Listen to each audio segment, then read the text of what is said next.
Kaka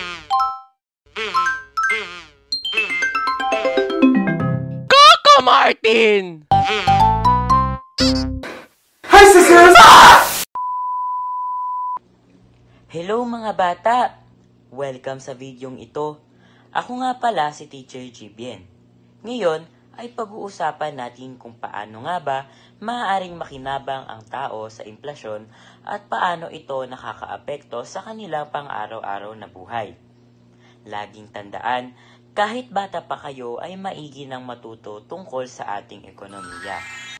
Minsan ba'y napapaisip na din kayo kung bakit nagpa-panic buying? Oo, ito ay ginagawa kapag tumataas ang bilihin. Meaning, papanik ka para maabot yung bibilhin mo. Char! Ito ay ginagawa ng tao kapag magkakaroon ng inflasyon. At ito ang isa sa dahilan ng panic buying. Dahil nag-iimpok ang mga tao para sa kasalukuyang presyo. Ngunit, ano nga ba ang inflasyon? Ang inflasyon ay isang ekonomikong konsepto na tumutukoy sa patuloy na pagtaas ng pangkalahatang antas ng mga presyo ng mga kalakal at serbisyo sa isang ekonomiya. Kapag may inflasyon, ang bawat unit ng pera ay nababawasan ang halaga o pagbili, na humahantong sa pagbaba ng purchasing power ng pera.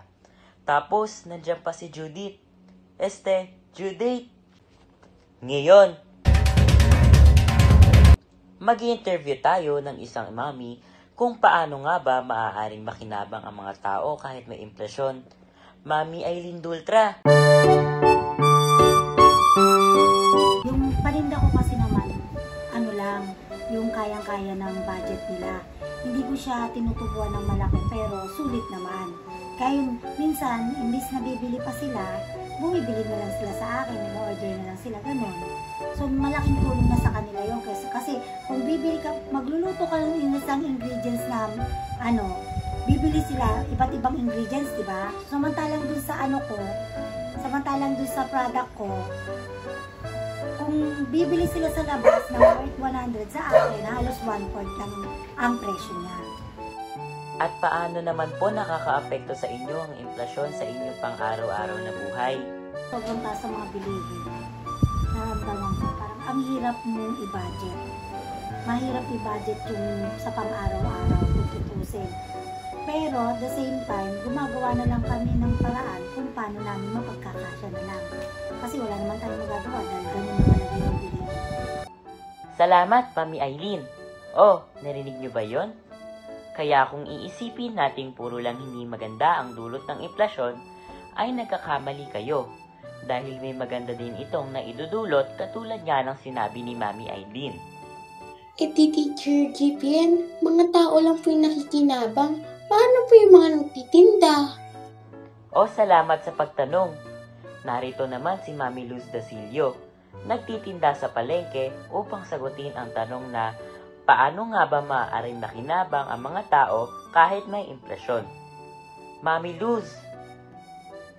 Hindi ganong makikinabang kasi dahil sa mahal ng bilihin, wala halos bumibili. Yung mga tao nagtitipid na. Magkano po? 30 po. Mahal naman. So, yung iba, titingin sila ng mas murang bilihin. Tapos, yung iba, bagsak presyo, ginagawa ka. Konti lang talaga ang kita. At paano naman po nakakaapekto sa inyo ang inflasyon sa inyong pang-araw-araw na buhay? Po dahil hindi katulad dati kasi nung mga last year, mga nakaraang taon, malakas ang benta namin dahil halos maraming bumibili. Ngayon, napapansin namin na lalo na pag ordinary day, wala halos bumibili. Konti lang talaga. Sa dami pati ng palengke dito sa atin, halos yung mga customer natin nahahati. Yun. Tsaka naghahanap na rin minsan yung mga tao yung makakamura sila. Dahil sa taas ng bilihin, mahirap talaga siyang pakinabangan pa. Dahil halos lahat talaga ramdam yung bigat ng presyo. Salamat, Mami Luz. Napakinggan mo ba na maayos ang mga sinabi ni Mami Luz? O kaya, isa sa mga mahalagang aral tungkol sa inflasyon na mga gamit sa hinaharap ay ang pagiging handa at pagiging produktibo sa pamamahala ng iyong pinansyal na sitwasyon. Ikaw, nag-iipon ka ba? Alam natin na may magandang epekto ang inflasyon pero hindi sa lahat ng bagay makikinabang tayo dito. Kaya habang bata ka pa, mahalaga na mag-ipon at maglaan ng mga emergency fund para sa panahon ng pagtaas ng presyo o economic instability.